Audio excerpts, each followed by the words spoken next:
What if Jesus were resurrected today as a stand-up comedian? Well, he might sound a lot like Robert Dubak when he brings his stand-up Jesus to the Wortham Center for the Performing Arts. The creator of the Book of Moron is back to spread his gospel about false prophets and duplicitous politicians while redeeming sinners of all faiths. Catch Stand-Up Jesus, 8 p.m. May 3rd and 4th at the Wortham Center. Find details and tickets at worthamarts.org.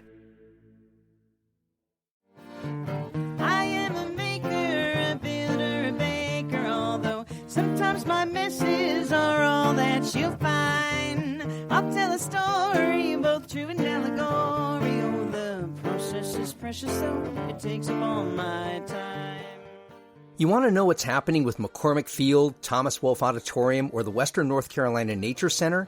My guest has all the answers. Well, most of them. The larger capacity of the baseball stadium, I think it's very realistic for us to be able to put 10 plus shows in there a year. Now, we committed to the neighborhood not to do more than 15 loud shows a year. So you're not going to be hosting a Slayer residency. As much fun as that would be. No, I don't think so. This is The Overlook with Matt Peiken, a podcast about the news, arts, issues, and trends of Asheville, North Carolina. Chris Corl is General Manager and Director of Community and Regional Entertainment Facilities for the City of Asheville. We go into detail about the upcoming trip around the bases from McCormick Field's renovation, including what's being done to turn the stadium into a year-round facility. We also go through changes at the Nature Center, the city's municipal golf course, and how the city managed to patch Thomas Wolfe up enough to get back into business. Will the deeper renovations needed or completely new facility ever happen there? I asked that question too. I began my conversation by asking Chris about the timeline for renovating McCormick Field.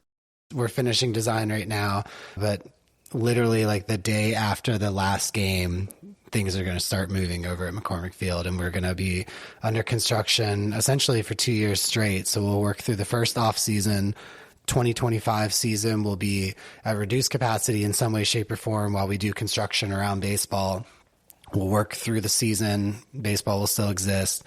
We'll work a full off season, and then we'll open April of 2026 with a renovated stadium. So all of the renovations happening at McCormick will happen during off seasons? Some will happen during the 2025 season. So that's why we'll have that reduced capacity around baseball. We're going to try to be working outside of the main seating bowl in the left field and right field areas, but really, if we have to affect the total capacity or close a restroom or close a concession stand to keep the project moving, timeline's the most important thing. And the team understands that. So if we have to reduce the total number of tickets they can sell in order to keep the project moving, that's what we're going to do. So describe piece by piece, not granularly necessarily, but what will be different fundamentally about McCormick Field once the renovations are complete? Oh, boy. So first and foremost, it's going to be Major League Baseball Player Development League compliant, which means that it's going to have locker rooms and player facilities that meet just minimum requirements, which we're not even close to right now. And that means enough lockers for all the players, training space, coach and umpire rooms, both for male and female. Right now, we only have shared restrooms and locker rooms. So if we have a co-ed officials crew, they share a room, which is awkward, right? Yeah. So that'll be the main thing that most people won't see, right? Because you don't get to go into the players' locker room. We're going to add a club space, which will be like box suites, but that'll be a 12-month-a-year space so that we'll be able to do banquets and other events in that space. There'll be a new scoreboard, new outfield wall, a big picnic area in the left field, along the left field line, which should be good for about 250 people as like a group sales space. We're going to renovate the existing right field building, which is where the ticket office and main entry is, and it's where the only box suite is currently. So that box suite will continue to exist. The tourist office space is in there. It'll be a new team store that'll be renovated. That building will be expanded a bit to allow for a new ticket entry. And then the gate entry system there. Right now, you have to come in the stadium, buy your tickets, go back out, come back in to get scanned in. It's really awkward. So there'll be, I think it's a total of 8 gates that'll be available. So you buy your tickets, come in the stadium. The entry plaza is almost triple the size of what it is currently. And field improvements, the drainage, irrigation, playing surface will all be updated. The netting that protects you from getting hit by an errant ball or bat, that's going to be fully replaced and will be extended foul pole to foul pole, which is a new safety requirement by MLB. We'll have some ADA accessible upgrades throughout the seating bowl, and we're hoping to work in the ability to renovate every existing bathroom. That's going to be what we call an ad alternate, just with how the budget is. Everything is more expensive than it should be right now. So we're trying to figure out what's going to stay in the budget and what's not going to stay. You mentioned price, budget. This is a $32 million project. Is that what that's slated for? Total budget on the project's actually $38 million, which includes design and everything. So our construction budget is right around $28 million. Once you factor in what we call FF&E, furnitures, fixtures, and equipment, design costs, permitting, all the other things that come with it. But we selected a construction manager at risk, a CMAR, which is Bloom Construction, that's running point in this project. They're doing a great job so far. We hired them really early, back in November, so that as the design team is designing things, we can have the construction manager immediately telling us what the costs are to make sure we don't have any scope creep that gives us a challenge later in the budget. So that way we're never at a point that we're fully value engineering, and we're just value engineering as we go. When they say, let's do this in the picnic area, and we're like, hey, that budget doesn't fit. Let's stop that before you get too far down the line. Or could it be something where the team could decide, we want to add that, so we will foot that bill? Is the city's investment in this fixed? It is. And actually that's already happened. So originally this was a $37.5 million project. As we got into the club suite, and for what is the team's like really sellable asset to like the high end client or like a big business that wants to bring in 50 to 100 people in that club suite, we were having square footage issues to meet the budget. And so the team chipped in an extra $1 million up front of cash on top of what we had already agreed upon. So it turned into a $38.5 million project, which is great. Yeah. You mentioned a 12-month aspect in terms of these suites. And tell me if I'm right in that this reflects kind of year-round programming in McCormick, which was not really available to the community before that. What kind of renovations are being made to the field that would accommodate things that aren't baseball related, that are to optimize, let's say, concerts, other types of events? Yeah, so that's a great question. So right now, the stadium has to be winterized because of how the piping works. So water doesn't get turned on until a week before the first game, just in case. And then almost immediately after the last game, because we get into October and we have issues. So we're structuring it, all the piping, so that the stadium doesn't have to be winterized, which is step one to be able to do these off-season events. The club space will accommodate, depending on what our final design lands on, somewhere between 75 and 150 people in a banquet reception style event. And it directly connects to the batting cages. So our goal is to be able to do like corporate events that maybe have a lunch and like a little keynote address. And then they have some fun stuff where they can go take like hitting practice in the batting cage, or even a birthday party, right? Like all kinds of fun stuff there.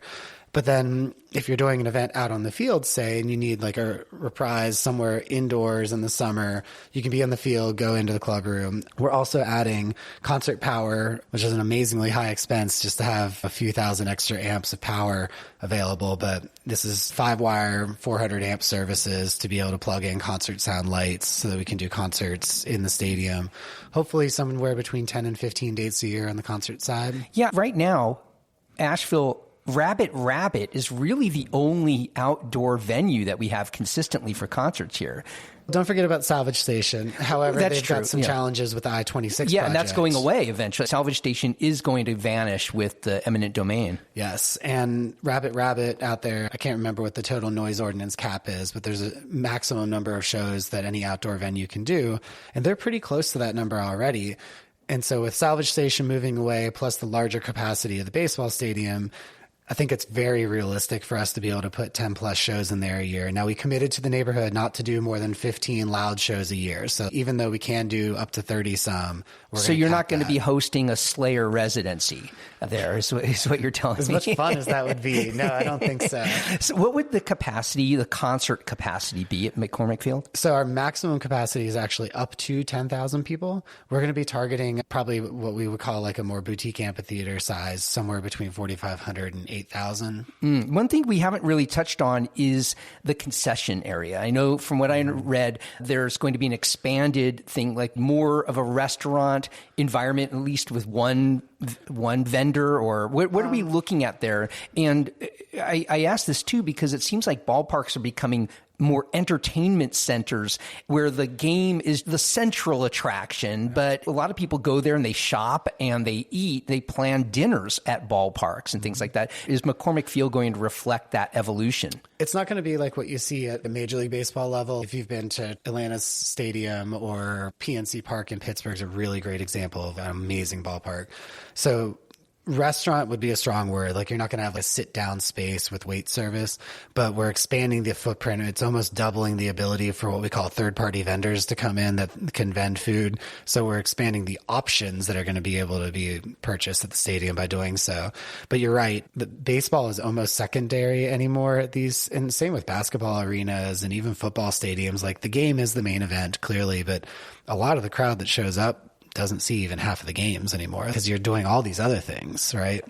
And one of the things too is, like, I know that minor league ballparks are having to be more competitive in that way. When I lived in Minnesota, the St. Paul Saints, the independent team, they have a state-of-the-art stadium. You wouldn't believe the offerings in there. And the store, it's a huge, glamorous store for the St. Paul Saints. And they're an unaffiliated minor league team. I was wondering if McCormick Field, looking at what else is happening, what is the shelf life of this renovated stadium to not need to be updated again? The goal is that shelf life being at least 23 years, which is the length of our lease, and ideally closer to 30.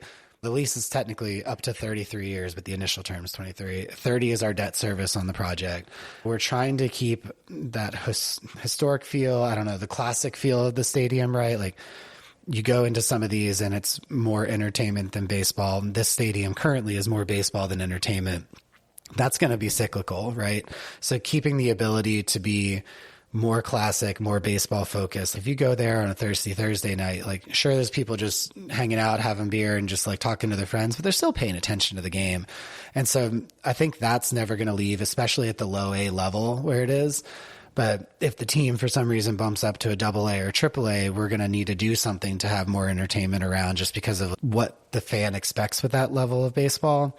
But I think realistically, we're building things mostly to the Major League Baseball PDL standard minimums in a lot of cases, because we've told the Astros if they want to go over and above the minimum requirement, we need you to chip in. And so far, in every area where that would be, they didn't want to add extra dollars in. So we'll probably stay in that low A level, which fits for our market size. But we could go up. It's always a possibility. And is there potential for other revenue within that field that the city has not seen before for the city to be able to help recoup costs? Definitely. So the extra events is first and foremost, right? The team has the right to bring in an event, own that event fully and operate it. All concerts are going to be owned by the city and or our co-promotion partners, which are the same that we use at the Harris Cherokee Center, Asheville.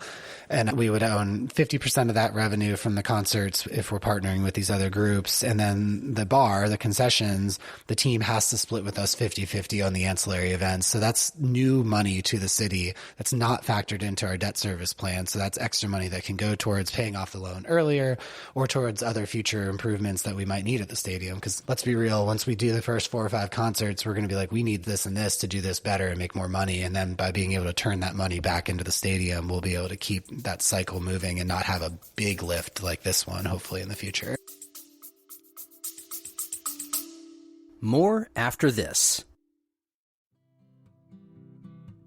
In her youth, Anna Sagel saw herself as a hippie child, but as she bounced around Europe with her parents, she unwittingly developed the sensibilities that have paved her career. I flew down to Guatemala with $1,000 in my pocket and traveled on the bus.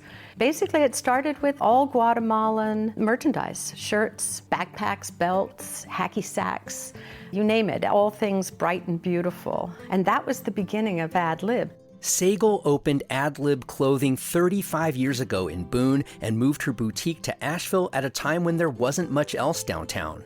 Trends come and go. I feel like my customer wants clothes that she is going to enjoy today and they're going to last and she will enjoy them for years to come. Drop into Ad Lib Clothing on Haywood Street, celebrate the shop's anniversary all through April, and find out why Anna Sagel isn't slowing down, even after 35 years. It still amazes me that ad lib has become my life and that it has brought so much joy to so many women, and ad libbing it has worked for me.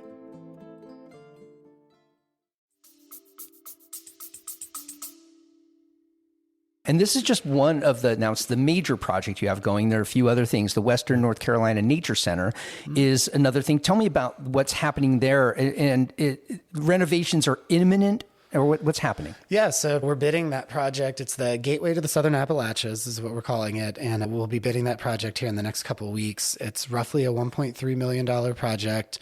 And if you've been to the Nature Center, we renovated the front entrance a few years back. So you come in and there's a barn and then you're in the farmyard. And so the space that we're working on is that farmyard area. So we've updated the entry. But if you go to any large zoo, SeaWorld, Disney World, whatever, you go through the ticket area and then you get to this big plaza, and that's where I'm going to plan my day and figure out what I'm going to do, right? And we don't have that at the Nature Center. And it's not huge, but it's big enough that you want to figure out how you want to route through and how much time you have. So this space will be updated.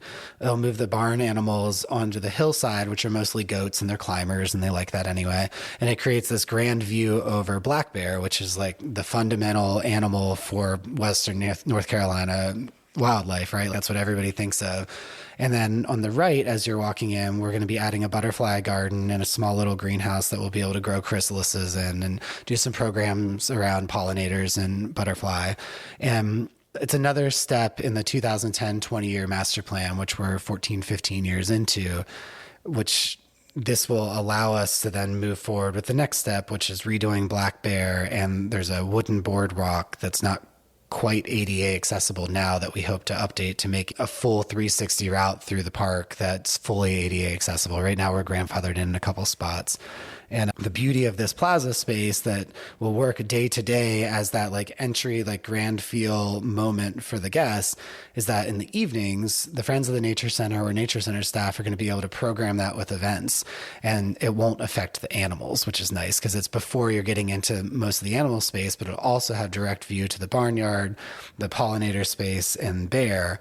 So without having to pull the animals out or affect them in times they're not used to people, we can program the space and generate more revenue towards the future. The commonality we're talking about here between McCormick and the Nature Center is that there are a lot of other uses now that I imagine weren't even on the minds of the original people who founded the Nature Center. What has evolved in terms of the use of the Nature Center? So the Friends of the Nature Center has really grown as a nonprofit that supports the Nature Center. For example, this $1.3 million project, they're putting $300,000 in. A little over $550,000 is coming from the Tourism Development Authority, and then the city is covering the balance, which is a similar across all three of these projects that we're talking about. That's a similar model, right? The TDA city and then a third party. But the staff at the Nature Center over the years, in conjunction with the Friends, has seen this opportunity. They started what's called Bears and Brews, which is like a beer tasting thing in the evening at the Nature Center once a month in the summer a few years back, and it's been really successful. And the fundraising that has come from that has made everybody realize, like, we need to do more events. And they have corporations that come out and they're like, we want to do like an employee picnic. We don't have space to put 50 employees, right? But by doing this, we will. And so that we can have your employee picnic in the evening. And if we do tours that go down through the park, the animals are really active as the sun's going down. Just think in your neighborhood, that's when you see the turkeys come out, right? Yeah, the bear trash exhibit. The bear going through the trash exhibition happens in the middle of the night. The city tests the trash cans with our bear. Like, they bring them out. Oh, they do? Yeah. Check the city's Insta page. You'll see it every once in a while. There's a new trash can being tested, and our bear tends to get in pretty easily. That's really hysterical to me. I like the idea of the bear looking forward to the day, I'm going to break through this thing. So now we've talked a lot about the Nature Center, about enhancing the user experience in a way that wouldn't affect the animals, or at least minimally affect them. What's being done, or is anything being done to expand wildlife offerings at the Nature Center? Yeah, so we've had a lot of new animals come on exhibit this year, a lot of young cubs. And in fact, 2 cub mountain lions are coming out in the next week or so, which will be amazing. But Red Panda a few years ago was added in. So there's WNC Nature Center is focusing on animals in Western North Carolina, right? Red Panda is clearly not out here now, but in the prehistoric times it was. So we have current nature, right? And then you have what we're calling, it's the Appalachian Stream. So that's like your turtles, your hellbender salamanders, snakes, amphibians. And then this prehistoric realm, which would include groups like anteater and rhino and red panda. And so the long term is to continue adding exhibits like that. And there's plenty of footprint and space. And to do that, we have to do all these other infrastructure needs. Like we recently updated the animals commissary, which is where we prepare their food, moved it to a new location with help from the Friends of the Nature Center, who contributed a little over $100,000 to that project. Built that space, so we have this new commissary. We moved the vet clinic away from the front entry area so that we could then do these expansions to help do these corporate picnics. So it's all working together and tied to this master plan that's from 2010. And governments do master plans quite often, and they work for a while and then they steer away from them. This is a prime example of a master plan that was put into place that's still being followed almost 15 years later. Like the Nature Center and the Friends of the Nature Center team are doing an amazing job out there staying with that plan. Another big project you're doing, or at least I don't know how big, but the municipal golf course. What's that project about? Yeah, so that project is slightly bigger than the Nature Center project, actually. It's about $2.9 million in total funding that we've received so far. We had a goal of 3.2. That's funded $1.6 million roughly through the Tourism Development Authority, $1 million through the city, and then the rest we've pieced together with small grants, public, private donations, and really lots of movement there. We've actually gotten $60,000 from the Donald Ross Society Foundation. So we're restoring that course to the original Donald Ross design. So he's a world famous golf designer and golfer. That course was the first integrated golf course in the Southeast and home to the only surviving Black owned and operated professional golf tournament in the country. So there's a lot of history there. And it got into disrepair with the previous operator that was leased. They leased the course from City Parks and Rec, and so we, the city, had very little control over what they did. So we changed the agreement, got a new operator in, so we have an actual management risk in that. So we have say in what happens, but also we take risk return. So if it loses money, we're going to lose money, but if it makes it, we're going to make it, which gives us investment and the operator investment. So we have redone all 18 sets of tees, all 18 greens. We've regrassed multiple fairways. By the time we're done in May, we'll have restored 100% of the original design bunkers, which are the sand traps. We've removed bunkers and sand traps that did not exist in the original design that just got added over time.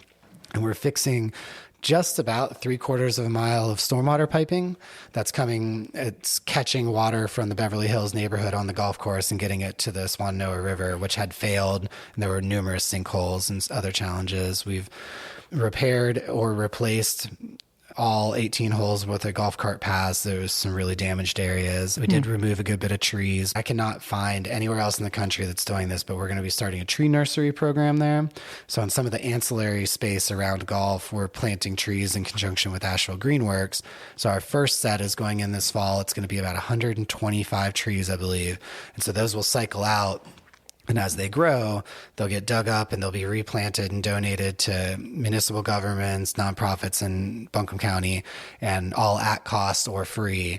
And that way we can keep cycling trees through there. So we may have removed roughly 100 trees, but over the next decade, we're going to create over 1,000 trees to help the canopy throughout the community. Wow. And will these trees be like grown away from the fairways or just blended in with the trees that are existing there? So they're in a couple different sites that we worked with Greenworks to figure out, but the first one, for example, is going to be off of number 17 fairway. So there's the fairway, the golf cart path, and then the tree nursery. So it's in what you would call the rough. And so we'll plant them there and grow them, move them out. Really excited about that because I truly think we're like the first golf course in the country to do it. And municipal golf courses have so much available land that's not used that if we can do this and start growing that project, it can become something really cool. Yeah, I think a criticism of golf courses in general is that they use resources a lot, use a ton of water, and the cutting down trees. So I'm surprised that there's an effort here to give back in a sense or to replace the trees that were taken. It makes sense. Like Asheville's a tree-friendly area. Like we do have a golf course and it needs to operate as a golf course, and it hadn't been taken care of for so long, these trees just grew in. And so by removing them, I understand that's, not the best thing in Asheville, but we can plant more and then make it a long-term thing that over time we're actually producing trees for the community, because trees are only going to get more expensive and harder to plant. And we worked with our city arborist and said, what trees do you need? And those are the types of trees that we're going to be planting. So it's not going to be just a sea of dogwoods. It's going to be a mix of the types of trees they need throughout the community. You mentioned that the course itself is being restored to its original with the bunkers, taking out sand traps that weren't part of the original. How old is this course? It was opened in 1927. So wow, it's so almost a century. So what's the significance? I think that's great to return to the original. Why is that important? So Donald Ross courses were all designed in the teens to 30s. So they're all getting pretty old. And over time, course operators, owners, country clubs renovated and changed them based on how the play has changed, right? So back then they didn't have golf carts. They had what they called hickory shaft clubs. So like they couldn't hit the ball as far. And so golf has changed a lot in that century, but there's very few courses that are the original design. And a bonus of ours not really being taken care of for decades was that we didn't do a lot of changes over the years because we didn't have money to do it. And so restoring it back to original was a lot less expensive here than many other Donald Ross courses. And so it provides this destination, which is again a goal. Like we want to bring in visitors to use this course to help supplement local rates. So we want local rates to stay down by using visitor rates at higher rates and having a reason for them to want to come to Asheville and play this course specifically because it is what Donald Ross designed. It all ties together, right? Yeah. Lastly, Thomas Wolfe Auditorium is a big thing. I know you've told me there's not much movement, but some things have happened. Some repairs have happened. Yep. Talk about what's been repaired so far. Yeah, so we reopened March 16th with a nearly sold out show and no issues, and we're plugging forward, right? We got a lot of dates moving, but we have not fully repaired yet the HVAC system, but we've repaired it enough to be able to do full capacity shows. We updated about 150 feet of sewer lines that had failed over time, renovated 2 restrooms, renovated the lower lobby. Those restrooms in that lower lobby of the Thomas Wolfe tie in with the arena, and so they're used for both buildings, so it made sense to really get into that. We did some plaster repair. We did some seat cleaning. It's not going to look tremendously different when you come in. So I don't want people to think that we did this grand renovation, because we didn't. We repaired things. We upgraded these 3 spaces, the lobby and the 2 restrooms. And then we just did a lot of cleaning and really tried to get it back up to snuff. But the building's old, right? So it still has a lot of the same look to it for sure. By doing these repairs, does this in a way open up room to forestall more significant renovations? Like I can see where, we patched it up, we're getting people back in, and we're having events, and to do the renovations that need to be happening, it's going to cost many millions of dollars. And gosh, we just can't do it. Let's just keep patching it back together. Is that a very real possibility? Certainly, right? It has been in the past. This is just the first time it got so bad that we had to close, which I think really kickstarted some momentum. I've been a part, this is probably my 4th time that this has risen up of we got to do something about the Wolfe. And this is the first time, I didn't realize it those other 3 times, but this is the first time that it feels real. Those other times I thought it felt real, but it turns out it wasn't even close to real. You mean in terms of just because you actually had to close this time? Yeah, I think that's what kicked it off with certain elected officials, just community members. We've got large business owners that are reaching out that are saying hey, I want to help make it happen this time. In the past, it's been the city needs to get off the duff and do this. But now we're getting private individuals, other government agencies, state representatives reaching out hey, how do we do this? We want to make this happen this time because it needs to happen, which is different. Now, McCormick Field to date is the most expensive, most ambitious project by the city. Renovating Thomas Wolfe would dwarf McCormick Field, wouldn't it? It would triple or quadruple it. Yes. Yeah. And you're saying there's a lot of support. People and businesses are rallying around. What would need to happen to make renovations something yes, we can schedule this. We can put a timeline on this. We've had a lot of conversations with groups in Charlotte, Durham, Atlanta, other groups that have successfully piece something like this together. And so what I've learned in the last 6-9 months is complication is key, which is surprising. For the last X number of years, I was always trying to how do we make this deal as simple as possible to get this through? And what I'm learning is that the more hands that are in the deal, the better chance it doesn't fall apart. So even if it's super complicated and there's 20 different entities and everybody has a little piece in, it's a lot harder for the deal to fall apart if one group backs out. So the long-winded answer to that is getting as many different agencies involved as possible financially and just like publicly committed to we want to do something. And it doesn't necessarily have to be a renovation of the Wolfe. It could be like we should build a new theater, performing arts center somewhere else in town and then change the Wolfe to support the arena, right? I'm not saying that's going to happen, but it could be anywhere from renovate/do nothing to the Wolfe to that and anywhere in between. And it's really going to depend on what groups really want to get in and not. And it can't just be the city and the symphony. Yeah, I can imagine that on one hand, by having a number of groups, you said the more that are in, the likelihood that this will happen, there's more buy-in. But doesn't that also put more chefs in the kitchen? Everybody with a voice and a different idea about what needs to happen? I had a really similar question to somebody that just did a $85 million project in Charlotte with the Carolina Theater. And the answer was yes, that's true. But if they don't have buy-in and they don't get to have an opinion, why do they want to give you money? But so it comes with a condition. So yes, we need the money. Yes, we want your money. Now, okay, what do you want to say about this?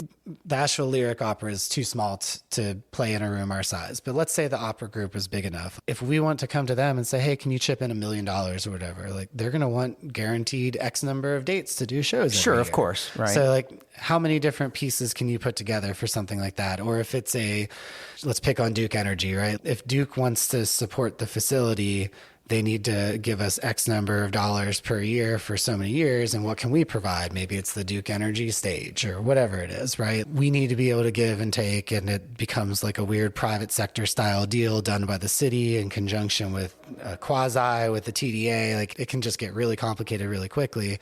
But apparently that's what leads to success. Wow. So in the meantime, you're back to throwing events. Mm-hmm. Do you just hold your breath every event to make sure nothing happens tonight? So we've only had one since we reopened, but yes, I went like in and out of the seats probably 5 times just to make sure it was comfortable. And it was actually like borderline chilly a couple times. Yeah.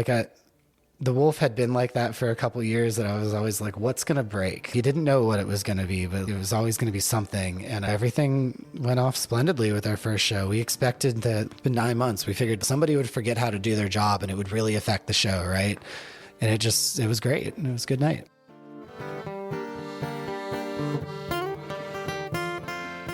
I want to thank my guest today, Chris Corl, General Manager and Director of Community and Regional Entertainment Facilities for the City of Asheville. Our conversation happened at the BB Theater in downtown Asheville, which comes to me courtesy of the Asheville Contemporary Dance Theater and Susan and Giles Collard. If you value the Overlook's place in Asheville's media landscape, please consider joining dozens of others who are supporting the show through my Patreon crowdfunding page. Become a member for as little as $5 a month. Visit patreon.com/The Overlook Podcast.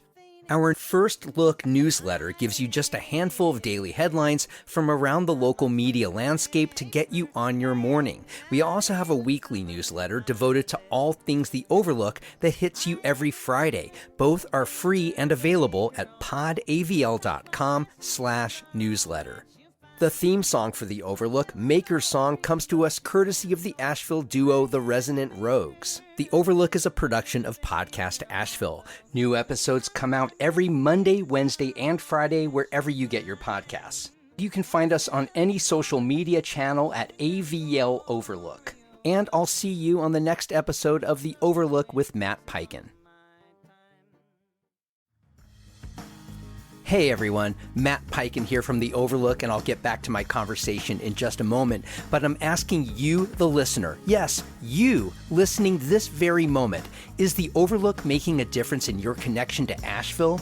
Do you know more about what makes this city tick and where we're struggling? If you had to give up 1 cup of coffee every month to do your part to keep this show going, would you step up?